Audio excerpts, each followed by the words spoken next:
Hi, today I'm going to provide an intro to the pilots for the digital learning process. What goes into it, what's worked, and what you could expect. One thing to remember is that all learning is social, and so our process looks at people, the process itself, and the products that are created. And some new features of this are considering Andragogy, which may be a new word to many people. It was new to me. Blended learning, and what we mean by that, and designing significant learning. It's important to keep these three things in mind as we think about the pilot. So for Andragogy, we see a process that can really help with college and career readiness. Andragogy is sometimes called how adults learn as opposed to how children learn, which is pedagogy. But it really means how people learn if they already can read and write, are old enough to get jokes or tell stories or know the songs of their culture. And the key feature here is the need to know. Why do we do something? Adults need to know the reason for learning anything. Also, we find that we're really looking for what we need to know right now, immediate relevance, not just in case learning, but just in time learning. Our orientation is different too. We're problem-centered rather than content-centered. And the foundation of our learning is our experience, which includes error. So we have to be able to learn from any mistakes that happen along the way and not design them out. Also, our motivation is much more volitional than it is coercive. We respond better to things that we care about. And our self-concept means that we're in charge of our own learning. Our decisions, our involvement in the planning, and even the evaluation of our learning. These are the principles that we use for ourselves as learners and for our students. So how is digital learning different? Well, it allows us to do certain things when we combine it with the face-to-face things that we already know work. We're looking at extending the learning time, at making learning more personalized by having it connect to the aspirations of the learner, making real-world connections to college and career by involving those folks in the process, and also providing pathways for more meaningful family and community engagement.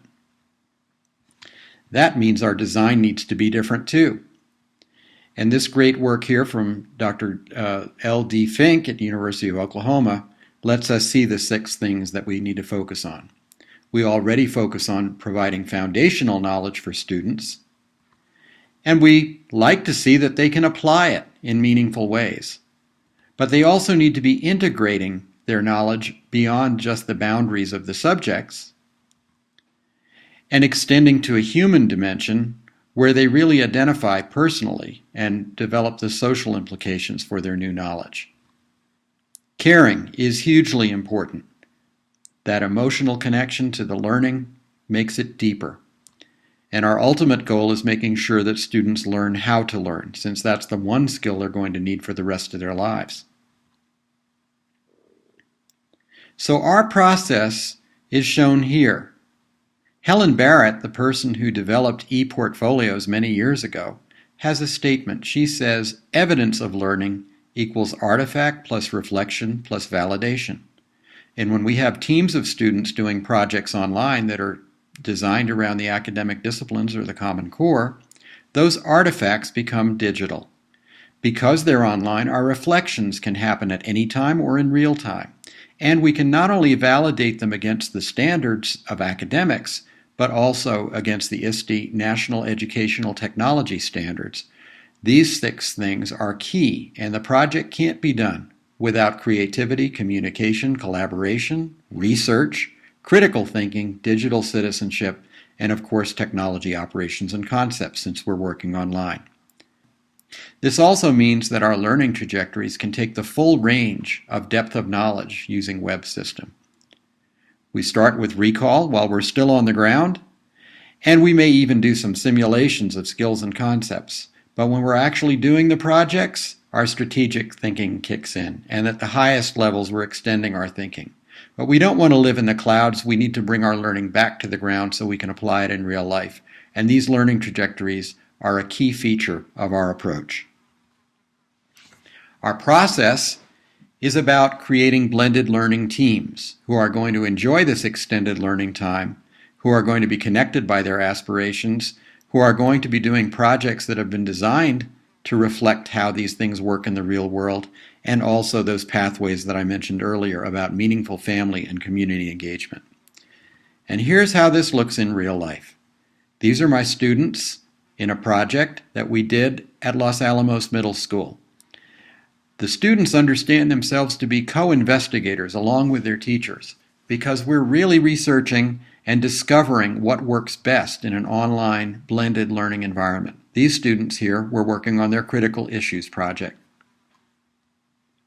And the planning time was happening at lunchtime. Here's Julia Agnew-Bell, who is running the Declaration Project, along with my friend Dr. Patty O'Sullivan. Here's our principal. This is his office, and behind him we see the school being torn down. This is what it looks like at Los Alamos Middle School. The hills have been burned away by the fire 2 years ago, and a new school is being built while the students are there. They're going to be living in portables for the next 2 years. And so our pilot was supported by the Los Alamos Public Schools Foundation. It involves 210 8th grade students, and they're working with 3 sets of teachers on a critical issues project, on the Declaration Project, and the speech and debate team. Blended learning is this new frontier. Here's Sherry Bublitz, the speech and debate teacher. This was the night after the first presidential debate, and she had turned into her 32 different accounts of the debate. They were to map it, and on paper it was very, very difficult to see. Also, she's the only person who knows what every student thought. When we moved it into an online realm, every student was able to see what the others thought and to comment upon it. In the Declaration Project, the students are proposing how to govern themselves under new rules, 21st century rules, as their new school is built around them. And that takes into account new technologies. And it resulted in deeper learning because the students were able to report that they understand better what motivated the people in 1776 and that they actually feel the same way as those folks did. Here's an example of a great writing that was done by a team of students. What you can notice here is that in 48 hours, this student team did 75 revisions. It started with a single word. Awesome, because they realized that even though they were at home, they could see what each other were writing. And a ways down, when they had a great paragraph written, they saw feedback from their teacher, who was also at home that evening. She writes, "Great work, ladies, formatting the paragraphs and include all 5 parts. I'm so proud of you." This encouragement generated 75 total revisions within a 48-hour period. Quality of work that hadn't been seen very often before. In terms of critical issues, 109 students working in 22 teams included students from different class periods. And they produced a variety of products. 2 of them you see here below. One topic was, should nuclear power be used to produce energy? Pro, con, and what are possible solutions? Another topic was animal testing. Should we be using animals to test things? And if so, what are the advantages, disadvantages, and possible solutions for problems? So I ask, what are the active learning strategies that you want to use to evaluate your students' ability to reach college and career readiness? They might include discussion-based classrooms, project-based assignments, original research and experiment design, or student choice embedded in the coursework.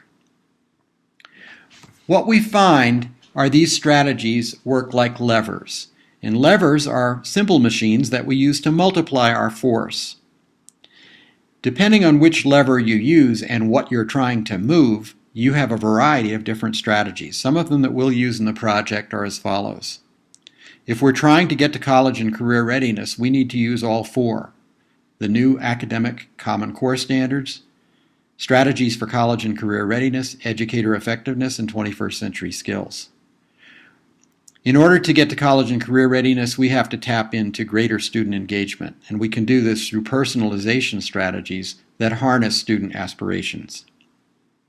When we're trying to increase rigor and relevance, We want to have performance tasks that demonstrate students' abilities to apply their learning in ways that are recognizable to people who do these in the professions in real life. The 4 C's are essential. This is what employers say they're not finding in the graduates that are coming from college even.